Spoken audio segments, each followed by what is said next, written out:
வெண்முரசு. நீளம் 8. பகுதி 3. பெயராதல். வாசிப்பது சந்தீப். ஆயர் சிறுமகளே, உனக்கிருக்கும் 1000 பணிகளை உதறிவிட்டு அதிகாலையிலேயே எழுந்து எங்கு ஓடிச் சென்று விட்டாய்? கைதுழாவி, கூந்தல் அலை துழாவி நீ குளிராடும் யமுனைப் படித்துறையின் புன்னை மலர் படலம் இன்னும் கலையவில்லை. உன் வெண்பஞ்சு பாதம் மெத்திட்டு ஓடிவரும் பனிசுமந்த புல்பரப்பும் உன் ஈரப்பாவாடை உடல் ஒட்டி இழுபட்டு மந்தனம் பேசிச் செல்லும் இருள் படிந்த சிறு வழியும் காத்திருக்கின்றன. அதோ உன் தொழுவங்களில் அன்னை மடிக்கீழே கன்றுகள் உனக்காக வால் தூக்கி நாசிகூர்கின்றன. அரசி, உன் கரம் தொட்டு வருடி கறந்தெடுக்கும் புது பால்லுரை எழும் பொன்னொளிர் சிறுகலம் விருமையள்ளி வீற்றிருக்கிறது. அதை நிறைக்கும் அமுதம் விண் நிறைந்த பார்க்கடலில் அலை ததும்பி எழுந்து அன்னை பசுவின் அகிடிகளில் துளிவிட்டு ததும்பி நின்றிருக்கிறது.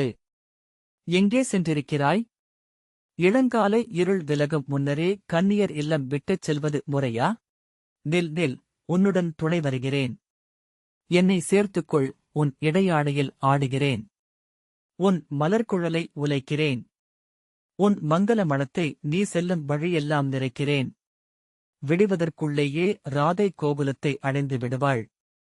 அவள் வந்த பின்னரே கருக்கல் துயில் மயக்கம் விலகி யசோதையும் கண்விழிப்பாள். மொட்டலர்ந்த வல்லியை முழுக்குருடர் தொட்டறியும் எல்லியை தொட்டில் விட்டெடுத்து தன் மொட்டு முலைகள் மேல் அள்ளி அணைத்து ராதை முதல் முத்தம் ஈந்த பின்னரே அன்னேதரும் முத்தம் அவனைத் தீண்டும். உன் குடியில் உனக்கு வேலையென ஒன்றில்லையோடி? உன் தாய் தந்தை உன்னை தேடுவதில்லையோ என்பாள் யசோதை. ஆயர்குலமகள் வாழும் குடி ஒன்றை தாங்குபவள் அல்லவா? உன் வாசலில் கோலமிட்டுவிட்டுத்தான் வந்திருக்கிறாயா? கருமை ஒளிரும் மைந்தனே கை நிறைய அள்ளி இருக்கையில் எவ்வினாவும் ராதையை தொடுவதில்லை. நீலமிழுந்து மெல்லுடலின் இசையைக் கேட்பாள். செவ்விதழ் குமண் சிரிப்பை உண்பாள். பால் மணக்கும் மூச்சின் வண்ணங்களில் கண்ணளைவாள். செல்லக்கழலின் சிற்றொலியை தோள் விரித்து அணைப்பாள். சிறுகால்களின் உதைகளை முகர்வாள். அங்கெல்லாம் அவனிருப்பான், அவளோ அங்கிருப்பதே இல்லை. அன்னை விழி நோக்காத சிறுமகவுதான் அவளும் என்றெண்ணிக் கொள்வாள் யசோதை. கனவில் மலர் எழுந்தது போலத்தான் அவளும் புன்னகைத்துக் கொள்கிறாள். பாலருந்தும் வெண்சங்கை உதைத்துக் கவிழ்கிறான். வீசிய சிறுகை பட்டும் உருண்டோடுகிறது விளையாட்டு சிறு சக்கரம். தன் வயிற்றைதான் தொட்டு புடவியை அறிகிறான். தன் கைகளை ஆட்டி காலத்தை சூழ வைக்கிறான். மார்பமைந்த தேவி வந்து மலர் காட்டு இதழ் விரித்து கண்ணொளிர்ந்து சிரிக்கிறான். ஒற்றைக்கால் தூக்கி மூவுலகை அளக்கிறான். மற்றைக்கால் அசைத்து விண்ணிலெழ முயல்கிறான். அரைக்கணமும் பசி தாழாது சிவந்து துடித்தழுகிறான். கச்சவிழ்க்கும் கணங்கூட அழிக்க மாட்டாயா? ஊழிப் பெரும்பசியா உனக்கு? உலகேழும் உண்டுதான் அமைவாயா? யசோதை ஒரு முலையை அவன் வாயிலூட்டி ஊற்று சீரும் மறுமுலை கண்ணை கைகளால் பற்றிக் கொள்கிறாள். கட்டை விரல் நெளித்து கண் சொக்கி கடைவாய் வழிய அவன் அருந்தும் அமுத வெளியாகிறாள். பாதி வயிறானதும் தலை திருப்பி கையசைத்து வாய் நிறைத்து வெண்கடல் வழிய சிரித்து பொருளாக பெருஞ்சொல் ஒன்றைச் சொல்கிறான். அவன் நீலமுகம் மீது ஊற்றெழுந்து வழிகிறது அவள் நெஞ்சுருகும் இளநீல கொழுங்குருதி. அடுக்கு மலர் போல மடிந்த மென்தொடையில் மெல்ல அடித்து, என்ன விளையாட்டு? குடிக்கிறாயா? இல்லை, காற்றுக்கே கொடுத்துவிடவா? என்று அதட்டுகிறாள் அன்னை. தலை திருப்பி ராதையை நோக்கிச் சிரித்து கை நீட்டி கால்களால் மடியை உதைத்து எம்புகிறான். அவனை அள்ளி எடுத்து அன்னையின் பாலுடன் அமுதும் வழியும் குளிர்ந்த வாயை கன்னம் சேர்த்துக் கொள்கிறாள். காலுதைத்து எம்பிக் குதித்து இங்கு என்கிறான். உதடுகுவித்து முத்தம் கொடு, முத்தம் கொடு என் முத்தே என்று அவள் கேட்க கண்மின்ன சிரித்து கைகளை விரித்து ஆட்டி அம்மு என்று துள்ளுகிறான். கழுத்தின் மென்சதை மடிப்புகளுக்குள் தோளின் இடுக்குகளுக்குள் ஊறி வழிந்திருக்கிறது ஆயர்குலத்து அன்னையரின் 1000 தலைமுறை குருதிப்பால் சரடு. பால் குடித்தாயா? பார்க்கடலில் நீந்தினாயா? பழிகாரா? எத்தனை பேருடன் ஒரே கணத்தில் விளையாடுவாய் என்று ராதை அவன் வாய்மலர்வை தன் விரல் நுனியால் துடைத்தாள். இடைவளைத்து புரண்டு அன்னையை நோக்கி கை நீட்டி அவளும் வேண்டும் என்றான்.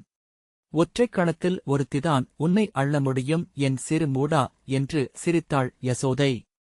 உலர்சாணி அடைகளை அடுக்கிய உரையடுப்பில் வெண்கலப் பானையை ஏற்றி வேப்பந்தளிரும் மகிழம்பூவும் இட்டு காய்ச்சிய வெந்நீரை மலர்மணக்கும் ஆவியழ அள்ளி வாயகன்ற பாத்திரத்தில் வளாவி வைத்தாள் ராதை. கஸ்தூரி மஞ்சள் கலந்து இடித்த செம்பயறு பொடியை சிறு சம்புடத்தில் எடுத்து அருகே வைத்து கால் நீட்டி அமர்ந்து கொண்டாள் யசோதை. சந்தன எண்ணெயிட்டு நீவி மெழுகிய சிறுமேனியே கைவழுக்க விரல் நழுவ அள்ளி மடியிலிட்டு தலைவரடி தோள் வழித்து கால்களில் படுக்க வைத்தாள். முழங்காலில் குப்புறப் படுத்து காலுதைத்து கைநீட்டி நீந்தி மேலெழ முயல்பவனின் செல்லச்சிறு புட்டங்களில் கைகளால் மெல்லத் தட்டி, எங்கே செல்கிறாய்? ஒரு கணமும் அசைவராமலிருக்க நீ என்ன மாமதுரை கோட்டை மேலெழுந்த வெற்றிக் கொடியா? யாதவர்களின் வேள்விக் குண்டத்திலெழுந்த தென்னெருப்பா? அடங்கு! இல்லையேல் அடிவாங்கி அழுவாய் என்றாள் யசோதை. இளவெந்நீரை அள்ளி விடுகையில் நீலத்தாமரை இதழில் நீர்மணிகள் உருண்டோடும். செம்மஞ்சள் பொடி தேய்க்கையில் நீலத்தில் பொன்வழியும். தலைமேல் நீர் விழுகையில் வாய்திறந்து மூச்சடக்கி எம்பி கை நீட்டுகிறான். நீரோடும் சிறுமேனி கை நழுவி விடுமோ என்று யசோதை அள்ளிப்பற்ற சிறுபுயத்தின் மென் தசைகள் அழுந்த கண்டு கால்களைப் பற்றிக் கொள்கிறாள் ராதை. கண்களுக்குள் பொடி விழுவதற்காகவே முகம் திருப்புகிறான் சதிகாரன். கண்ணீரில்லாமல் இவன் குளித்து முடிப்பதையில்லையடி என்றாள் யசோதை. கதறி கைகால் உதைத்து வெண்கலக் கிண்ணியை மணியோசை கொள்ளச் செய்கிறான். நீர் செம்பை உதைத்து ஓட வைக்கிறான். தீத்தழல் போல கைகளில் பற்றி எழுந்து படர்கொழுந்தாடி நெளிகிறான். மெந்துகிலால் மெல்லப் பொத்தி எடுத்தணைத்து தலை துவட்டுகையில் அக்கணமே பசி எழுந்து அன்னை முலையைப் பற்றிக் கொள்கிறான். பாலருந்தி கை நெளித்து மெல்ல கண் வளர்கிறான்.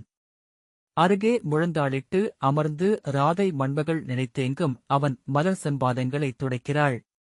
மெண்டசை மலர் மடிப்புகளை ஒவ்வொன்றாக நீவி விரித்து ஒற்றி எடுக்கிறாள். தாழை மலர்பொடி சேர்த்து இடித்தெடுத்து நறுஞ்சொன்னத்தூளை மெல்ல தளிர் மேலிட்டு பூசுகிறாள். அவள் சிவந்த மெல்விரல்கள் தீண்டுகையில் முலைக்கண் விட்டு வாயெடுத்து இதழோரம் கோடுவிழ இமையிதழ் மயிர்கள் ஒட்டிப் படிந்திருக்க கண்மூடி சிரிக்கிறான். கண்ணீர் மல்கி குனிந்து அவன் பூம்பாதம் கையில் எடுத்து இதழ் சேர்ப்பவள் அக்கணம் முழுமை கொண்டு மறுகணத்தில் மீண்டும் பிறந்தாள். துயிலும்போதன்றி அவனுக்கு திலகமிட எவராலும் இயலாது என்றாள் யசோதை. நீலச்சிறு முகத்துக்கு பொன்னிறத்தில் பொட்டிடுவேன். என் ஆயர்குடிகளில் பொன்னிறத்தில் கண்ணேறு களைபவன் இவன் ஒருவனே என்றாள். அரைத்துயிலில் மெல்ல விரிந்த கைமுடிச்சுக்குள் இருந்தது அன்னையின் கூந்தலிழை ஒன்று என்று கண்டு ராதை மெல்ல அதை விலக்கிப் புன்னகைத்தாள். கூந்தலிழை பற்றுவதை அவ்வுலகிலேயே கற்று வந்திருக்கிறான் கள்வன் என்று அன்னை சொல்ல கண்பொங்கி அவளும் சிரித்தாள். துயில் கொள்ளும் மைந்தனருகே மயிர்பேலி விசிறியுடன் கண்மலர்ந்து கருத்தெழிந்து அமர்ந்திருந்தாள். ராதையின் இடையமர்ந்து அவள் கைசுட்ட கண்ணோட்டி கண்டவையே அவன் அறிந்தவை அனைத்தும். சிறகுகள் பறக்கும் இதழ்கள் என்றும் மலரிதழ்கள் பறக்கத் துடிக்கும் வண்ணச் சிறகுகள் என்றும் அவன் அறிந்தான்.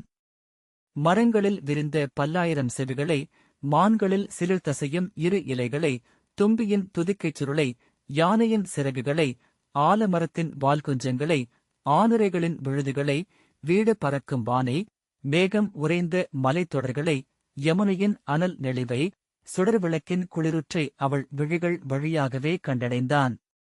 தென்றலை அறிந்து அவள் இடையமர்ந்து துள்ளினான். கைநீட்டி வெயிலை அள்ளித் தரச் சொல்லி அடம்பிடித்தான். இடியோசை கேட்டு சிலிர்த்து அவள் தோள் தழுவி இறக்கி கழுத்து வளைவில் முகம் புதைத்தான்.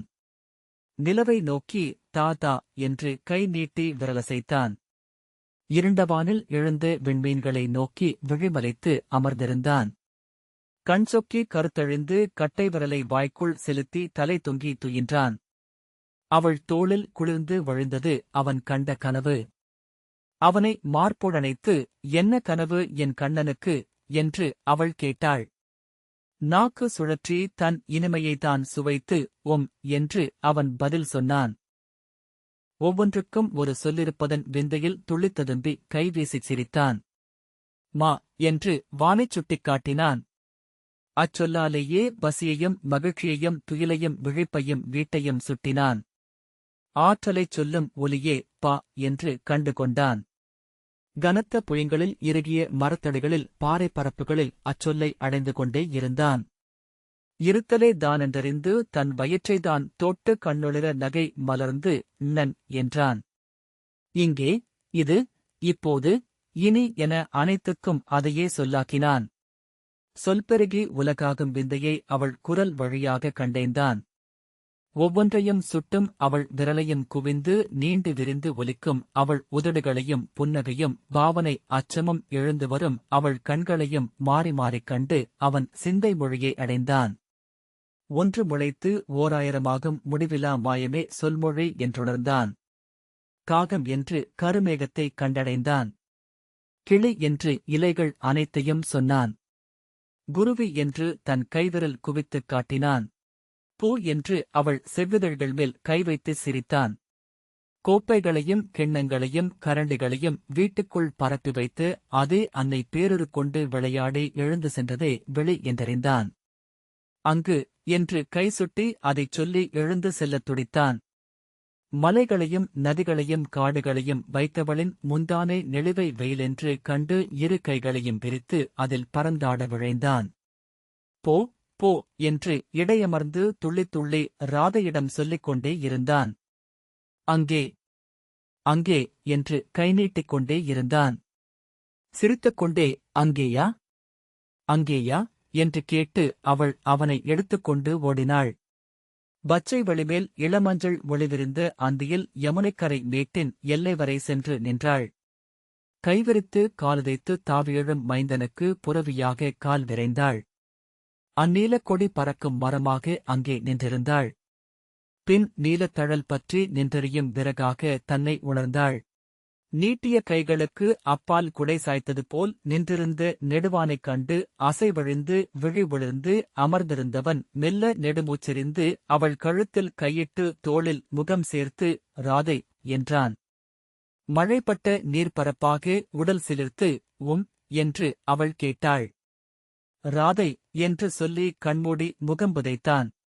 அந்த இருளில் அமுழா தொழிர்ந்த நீலத்தை ஒரு கணம் நோக்கி யாரிவன் என்று திகைத்தாள். செவி அறிந்ததா சிந்தை மயங்கியதா என்று தவித்தாள்.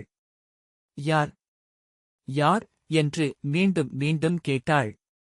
செவியிலாது விழியிலாது சொல்லிலாது கருவறை அமர்ந்த கருஞ்சிலை போல் அவள் இடையமர்ந்திருந்தான். நெஞ்சு பொங்கி எழுந்த பேரலையால் துடித்தெழுந்த கைகளுடன் அவனை மார்போடணைத்து ஆம் நான் ராதை ராதை நான் என்று அவள் விம்மினாள். கண்ணீர் பெருக முத்தமிட்டு ராதை ராதை ராதை என்று மட்டும் சொல்லிக் கொண்டிருந்தாள். இனித்து இனித்து இருளை நிறைத்து ஒற்றைச் சொல்லுடன் தன் ஆயர்குடி மீண்டாள். ஒவ்வொரு காலடியிலும் அச்சொல்லாகி நெகிழ்ந்தது மண். ஒவ்வொரு மூச்சிலும் அச்சொல்லாகி நெளிந்தது காற்று. ஒவ்வொரு அசைவிலும் அச்சொல்லாகி விண்மீன் சூடி அதிர்ந்தது வானம். அச்சொல்லில் ஏறி அச்சொல்லின் அலைகளில் மிதந்து அவள் தன் இல்லம் அணைந்தாள். எங்கு சென்றாயடி என்று கேட்ட தன் அன்னையை பாய்ந்து அணைத்து ஏன் இப்பெயரை எனக்கிட்டாய்? என்ன பொருள் இதற்கு என்றாள். புன்னகையுடன் அவள் கூந்தல் தழுவிய அன்னை ராதை என்றால் ராதிப்பவள். ஆராதிப்பதற்குரியவள் அல்லவா நீ என்றாள். ஆம் ஆம் ஆம் என்று சொல்லிச் சிரித்து அன்னையை முத்தமிட்டு மீண்டும் தழுவிக்கொண்டாள் ராதை. இந்த வாசிப்பை கேட்டதற்கு நன்றி.